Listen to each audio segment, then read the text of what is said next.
Zoak ekarriko dizkio troikarekin hartutako konpromisoak betetzeko. Egoera latzena jasanda ere Pasos Coelho lehen ministroak zutik jarraitzen du. Hauteskundeak aurreratzea eskatu dute oposizio eta sindikatuek, baina Errepublikako presidenteak babesa eman dio legealdia bukatzeko. Auzitegi konstituzionalak gobernu kontserbadoreari emandako kolpea nola konpondu da orain arazo nagusia. Gobernutik epaileen erabakiak Portugal arriskuan jartzen duela ohartarazten dute. Respeitamos a decisão do Tribunal Constitucional. Erabakia errespetatzen dugu, baina herriari ekarriko dizkion ondorio negatiboez ohartarazi behar dugu, esan du gobernu bozeramaileak.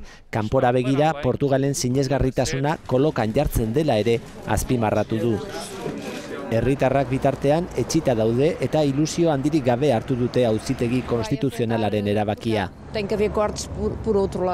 Murrizketak beste alde batetik egingo dituztela orain dio emakume honek. Mal, pésimo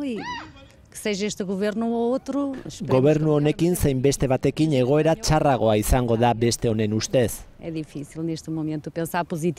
Zaila da Portugalen jarrera positiboa izatea.